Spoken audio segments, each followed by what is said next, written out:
Hello everyone, I am Red Team Beaver and welcome to this first part of my Zero to Hacker in 2021 series. Today's video is focused on installing a Kali Linux virtual machine or VM. And you'll see that over the course of this video, I will be using on-screen annotations to provide additional information, correct myself, or define technical terms. With this in mind, let's get started.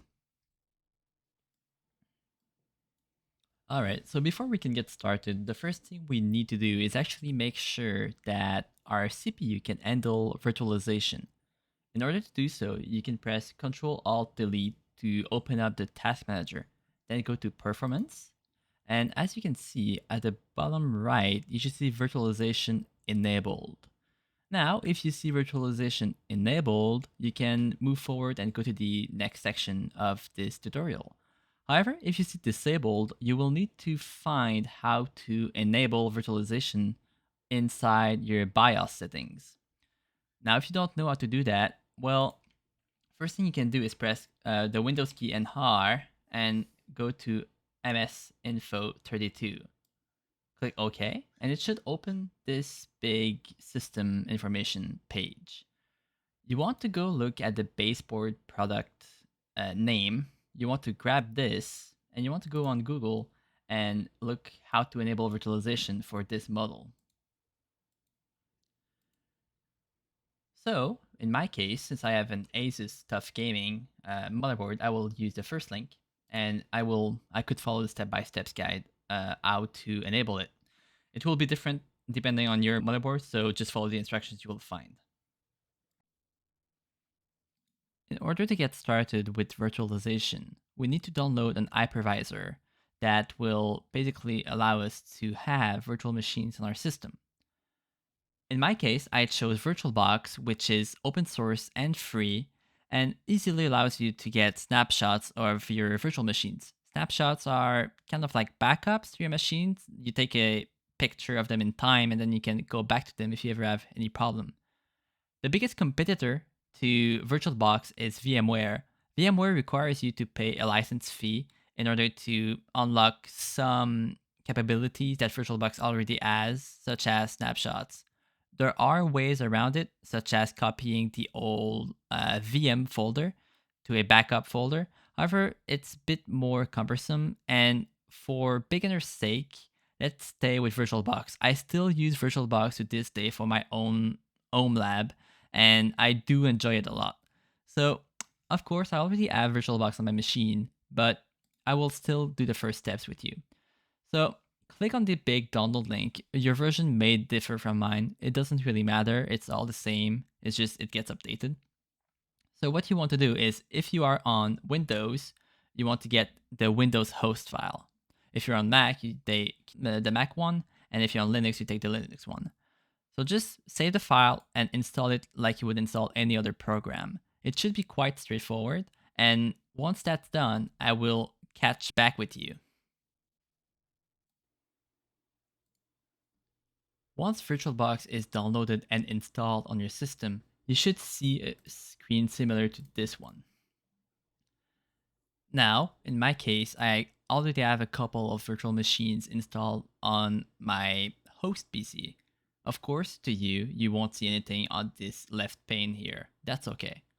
There is one more thing we need to download before we proceed to install Kali, and that is to download the guest additions. Now, guest additions is this link right here, the Oracle VM VirtualBox extension pack. Just download it, save it, and then just run it. Run it, install it. In my case, I'll just reinstall it. Doesn't really matter. It's going to ask me to confirm.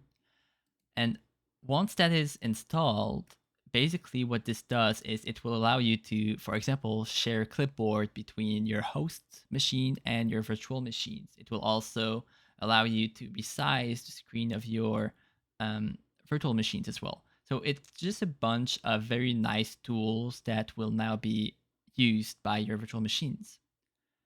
So the next step now, once you have installed both VirtualBox and its guest additions, will be to install Kali. Let's do it.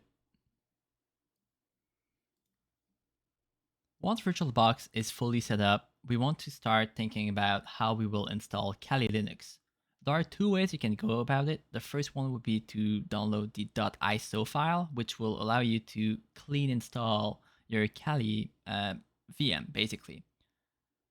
The second option, and the one I recommend most, will be to use the images provided by Kali.org.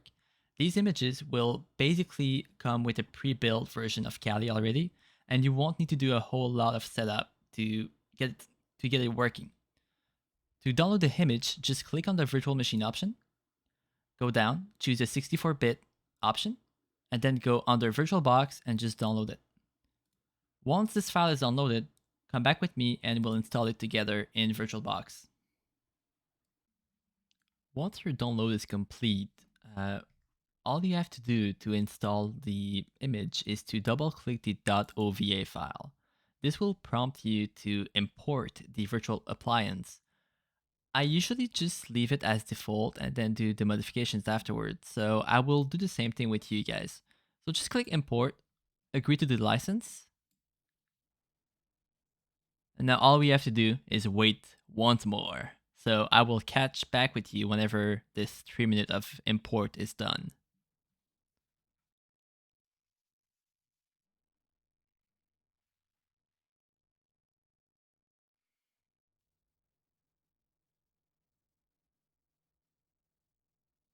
Alright, so once the import is done, you can see that you now have this machine that is now inside your left panel. So I'll just move it to the very top just so I can see it more easily. Alright, so now I will go into the settings. You can modify the name here. I will call it Kali install tutorial. Why not? Leave Linux and Debian as the same. Next, I usually go in advanced and I make sure that shared clipboard and drag and drop is bidirectional. This means that basically, if you have something in your clipboard, you can also use it in your guest VM, which is Kali, and vice versa. Next, go in system. The default amount of RAM is 2 gigs. I usually go up to 4. I would suggest you go up to 4 if your system can handle it, but if you can't, just leave it at 2 and you should be fine. In processor, if your system can handle it, give it 2 cores. That's usually what I use, and it runs quite smoothly. Displays, you can choose whether you want 3D acceleration or not. I usually leave it off, but some people leave it on, and also choose your monitor count. In my case, I usually leave it at 1 or 2, depending on the type of VM I want.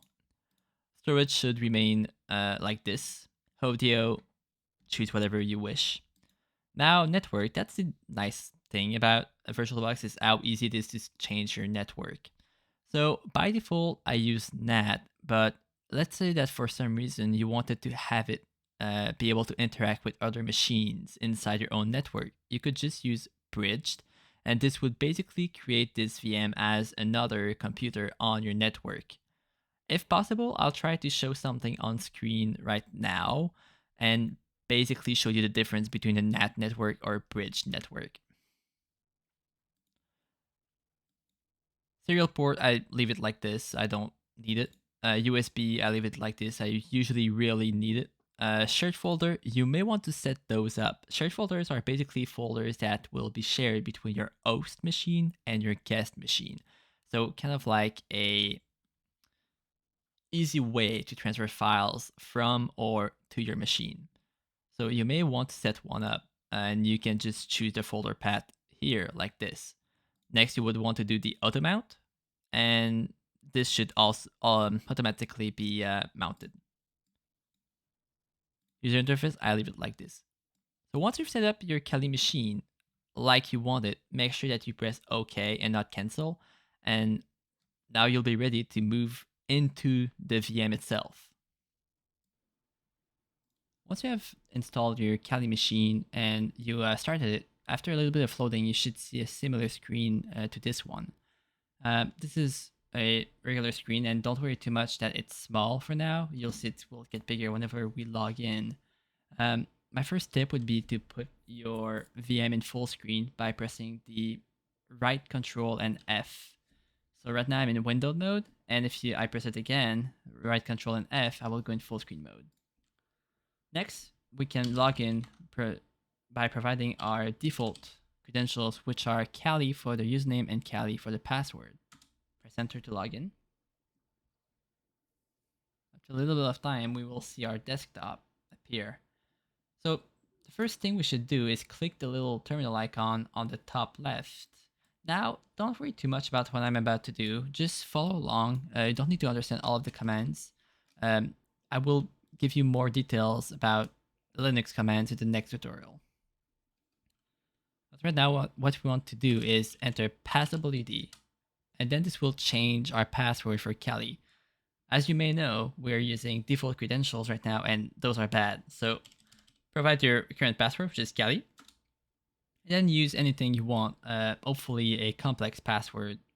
In my case, I will just abort this process because I will not change my password for now, just because I will not be using this VM other than to demonstrate what we're about to do. So use a nice and complex password.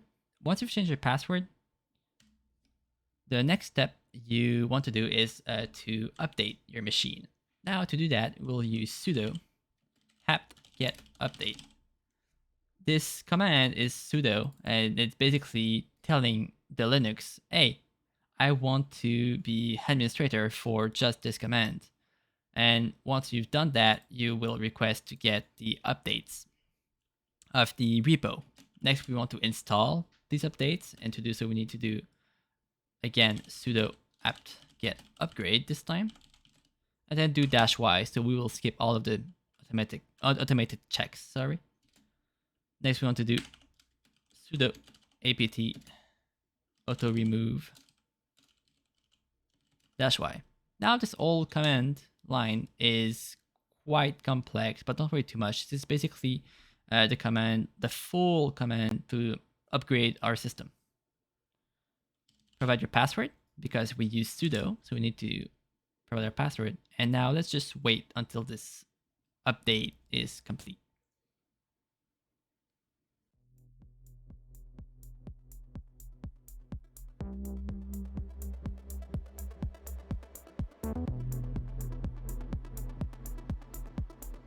That's it for this first part of the Zero to Hacker in 2021 series. You should now have a working Kali Linux VM that is almost fully operational, and you should be ready for the next step, which is setting up various tools in Kali Linux. If you enjoyed the video, please leave it a like and subscribe to the channel to not miss anything. If I bring you value, consider supporting me with the links down in the description below. I hope you learned something. See you next time for a lesson in setting up Kali Linux tools.